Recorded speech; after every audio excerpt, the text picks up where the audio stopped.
اللہ نے حکم ارشاد فرمایا ایک خاص بندے کا تذکرہ کرتے ہوئے، فرمایا فلا، پس نہ ہی صدقہ، اس نے تصدیق کی۔ اس کائنات میں خوش بختی اور بدبختی کے پیمانے ہم نے بنائے ہوئے ہیں۔ ہم سمجھتے ہیں جو یہ کام کرے گا وہ بڑا خوش نصیب ہے، جسے یہ مل جائے گا وہ بڑا خوش نصیب ہے، اور جو اس چیز سے محروم رہا وہ بڑا بدبخت ہے۔ یہ ہمارے اپنے پیمانے ہیں، اور اللہ تعالیٰ کے نزدیک بھی کچھ خوش بختی اور بدبختی کے پیمانے ہیں۔ ان میں سے ایک بات میرے اللہ نے ارشاد فرمایا فلا صدقہ، فرمایا بدبختی اور ہلاکت ہے اس کے لیے جسے میرے محبوب کا زمانہ نصیب ہوا، جسے میرے محبوب کی تعلیم نصیب ہوئی، لیکن محبوب کا زمانہ جان کے، زمانے کو پا کر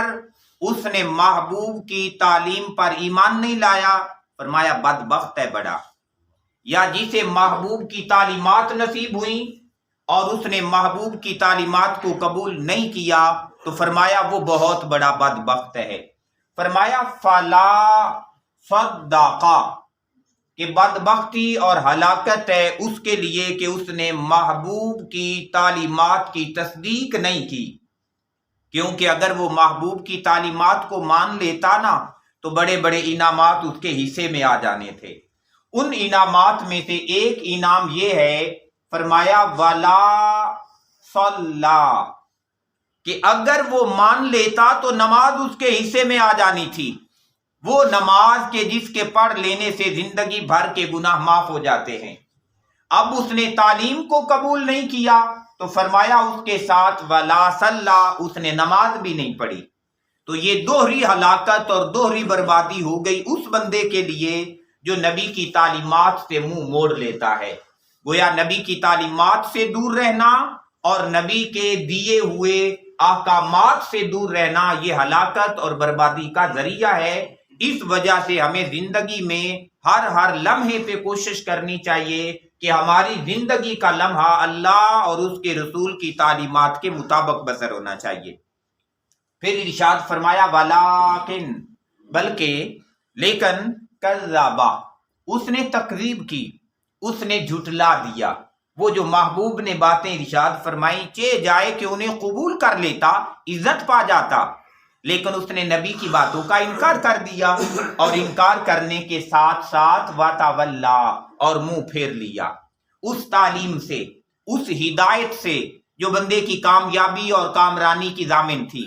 اس نے اس سے منہ پھیر لیا۔ پھر ارشاد فرمایا ثم ذهب، پھر وہ چلا الی اہلہ، اپنے اہل و عیال کی طرف، یتمطع، اور وہ بڑی متکبرانہ چال چل رہا تھا، تکبر کے ساتھ چلا۔ تو اس کے اس تکبر کے ساتھ چلنے کو بھی اللہ تبارک و تعالی نے انتہا کا ناپسند فرمایا ہے۔ اور مومنین کے لیے، مومنین کے بارے میں ارشاد فرمایا یمشون علی الارض ہونا، فرمایا جو اللہ کا بندہ ہوتا ہے وہ تو زمین کے اوپر بڑی عاجزی اور بڑی انکساری کے ساتھ چلتا ہے، وہ تکبر نہیں کرتا، وہ غرور نہیں کرتا۔ تو گویا ہمیں ہمیشہ متکبرانہ چال سے بھی اپنے آپ کو بچا کے رکھنا چاہیے۔ میرے اللہ نے حکم ارشاد فرمایا اولا لاکا، فرمایا ہلاکت و بربادی ہے تیرے لیے۔ جب موت کا فرشتہ تیری گردن دبوچنے لگے گا نا، فرمایا تجھے لگ پتا جائے گا جس دنیا کے اوپر تو اتراتا تھا،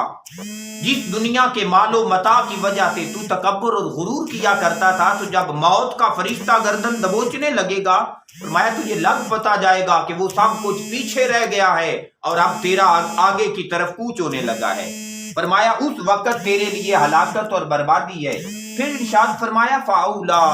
اس کے بعد پھر ہلاکت اور بربادی ہے، کیونکہ موت کے بعد بندہ پھر قبر میں جاتا ہے۔ فرمایا قبر کے اندر بھی تیرے لیے بدبختی اور بد نصیبی ہی ہوگی، سزا ہی سزا تجھے وہاں ملے گی۔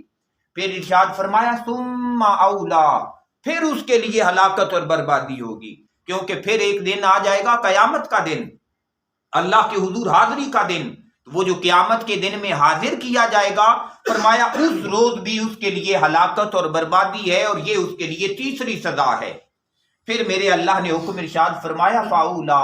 پھر اس کے بعد پھر اس کے لیے ہلاکت اور بربادی ہے، کیونکہ قیامت کے روز پھر فیصلہ کر دیا جائے گا، پھر جنتی جنت تک پہنچ جائیں گے، اور جو بدبخت جنہوں نے اللہ اور اس کے رسول صلی اللہ علیہ وسلم کی تعلیمات سے منہ موڑے رکھا، دنیا میں اپنی من مرضیاں کرتے رہے، ایسے لوگوں کے بارے میں فرمایا پھر ایک بدبختی ہوگی کہ فیصلے کے بعد ایسے لوگوں کو جہنم کی نظر کر دیا جائے گا۔ اس وجہ سے پیارے بھائیوں، ہمیں اپنی دنیا کی زندگی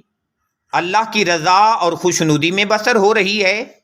یا ہم اپنی اس دنیا کی زندگی کو اپنی من مانیوں میں بسر کر رہے ہیں؟